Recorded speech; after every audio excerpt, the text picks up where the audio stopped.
ازيكم يا اصدقائي؟ عاملين ايه؟ يا رب تكونوا بخير. تعالوا نشوف بدرية طلبة. شايفين؟ جايبة فاكهة معاها في الشنطة ومطلعة وعمالة تاكل. كانت في المهرجان، ف اللي قاعد جنبها بيقول لها على فكرة الناس شايفين. قالت له ايه يعني؟ ولا يهمك. قالت له خد كل. كانت جايبة برقوق، جايبة مشمش معاها في الشنطة، وشكلها جاعت فقعدت.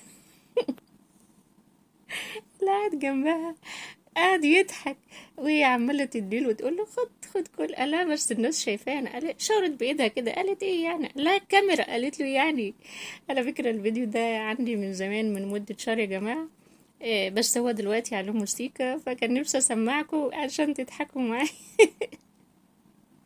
عسل يا بدرية، والله انا بحبها جدا. لما هو بص على الكاميرا قال لها عمال يضحك ازاي. بص على الكاميرا وقال لها شاورت بدراعه. وقالت له ايه؟ شاورت له كده بايده. جايبه تين معاه برقوق، وجايبه عنب. عسل يا بدرية، والله بحبها جدا. يلا نشوف كذا فيديو مع بعض، بس يا ريت في الاول تعملوا لي لايك واشتراك في القناه، ربنا يوفقكم.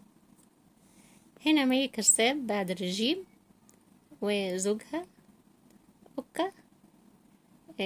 على فكرة اوريكم، شايفين؟ خست خالص.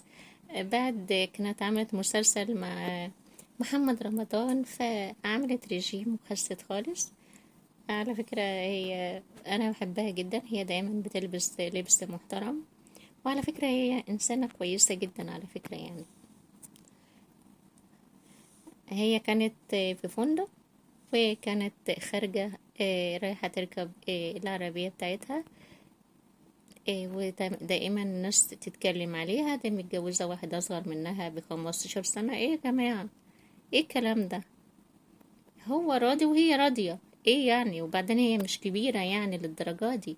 ده هما 8 سنين أو 10 سنين اللي بينهم وبين بعض.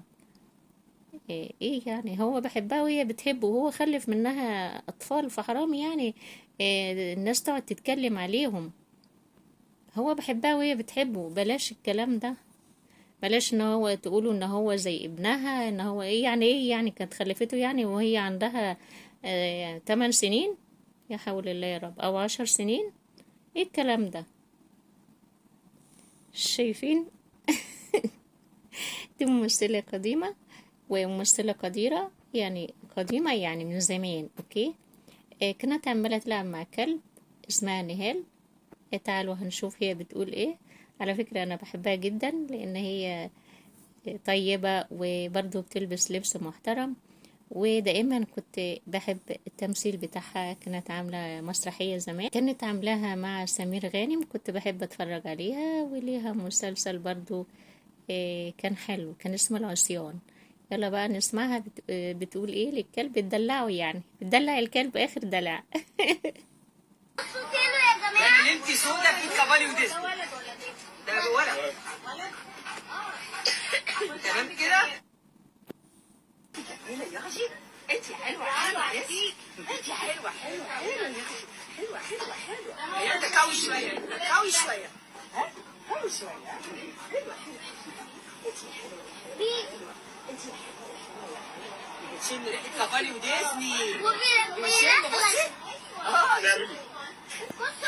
بصوا تيلو يا جماعه. يعني انت سودا في كابالي وديزني. ده ولد.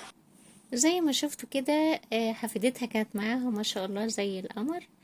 آه، دي فنانة نهال عنبر. إنسانة طيبة ومحترمة، بحبها جدا. بتدلع الكلب وبتلعب مع الكلب يعني. والكلب مبسوط جدا، عشان هو الكلب بتاعها فواخد عليها يعني. وهما بيسألوها بقولها ده ولد ولا بنت؟ قالت لهم بنت. باين ولد حاجة يعني، مخدتش بالي من كلامها أوي. لها اوضه وصاله، مش حاجه كبيره، وهم يجهزوها وهم مبسوطين وهيسافروا بعد كده ويبنوا حياتهم. هو ده اللي انا بقوله. المهم ان انا الاقي الراجل اللي ينفع يصوم بنتي. مبروك يا حبيبتي. مبروك والله. قوي يا قلبي. انا حاسه حاسه بس. عارفه لما تحسي ان ايه ده، هي مشيت ولا هتمشي؟ صامده. صامده، مش هعيط دلوقتي. بس هي على مجيء. كلمينا بقى توصي عريسها بايه؟ تقولي له ايه؟ هو عارف. لا انت مفيده. لا قولي له هو كل مره وبعدين انتوا هتعملوا فيه ايه؟ ده ربنا يستر. اتعرضوا. هو ولد ابن حلال. هو هينضبط لو مش منضبط هينضبط. زي ما انتوا شايفين كده صديقتها واقفة جنبها. على فكرة هي عاملة رجيم وخست خالص وأمورة ما شاء الله عليها.